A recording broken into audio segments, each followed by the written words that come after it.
Hi అండి, అందరికి నమస్తే. నేను మీ Bharathi. Welcome back to our channel.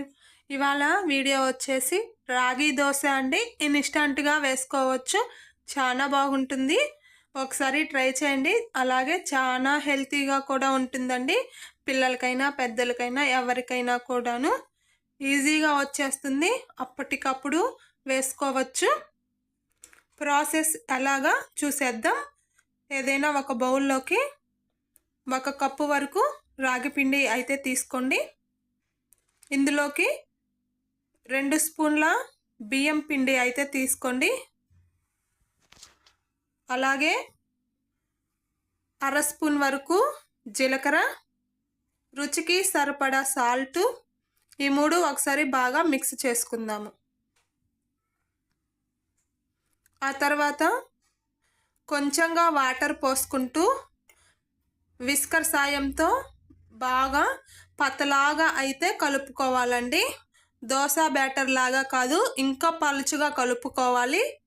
ఈ విధంగా కలుపుకున్న తర్వాత సన్నగా కట్ చేసుకున్న ఆనియన్స్, అలాగే కొత్తిమీర, అలాగే పచ్చిమిర్చి ముక్కలు, ఆ తర్వాత సన్నగా తురుముకున్న అల్లం తురుము,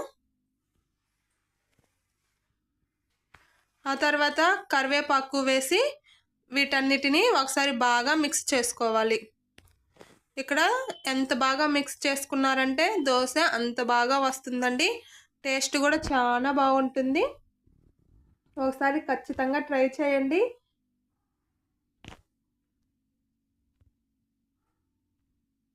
ఈ విధంగా కలుపుకున్న తర్వాత స్టవ్ మీద ప్యాన్ పెట్టుకొని వీడియోలో చూపిస్తున్న విధంగా అయితే దోశ ఈ విధంగా పోసుకోండి.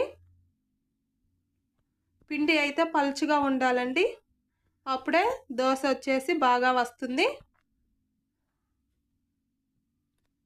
1 సైడ్ బాగా కాల్చుకున్న తర్వాత పైన ఆయిల్ వేసి గరిటతో అయితే ఇంకొక సైడ్కి తిప్పేసుకోండి.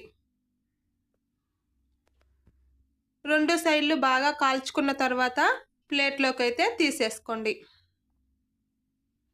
అంతే అండి, రాగి దోశ రెడీ. చట్నీలోకైనా, అలాగే ఏ పికిల్స్లోకైనా, టమోటా పికిల్, మ్యాంగో పికిల్స్ ఎందులోకైనా టేస్ట్ చాలా బాగుంటుందండి. ఒకసారి ట్రై చేయండి. వీడియో నచ్చితే లైక్ చేయండి ఫ్రెండ్స్. చూస్తున్నారు కానీ ఎవరు లైక్ చేయట్లేదు ఫ్రెండ్స్. ప్లీజ్ చిన్న లైక్ అయితే ఇవ్వండి. మీరు ఇచ్చే లైక్ ఇంకా కొంతమందికి అయితే షేర్ అవుతుంది వీడియో. ఇంకొక మంచి వీడియోతో మీ ముందుకు వస్తాను. Okay, bye bye. Thank you for watching. Support my channel.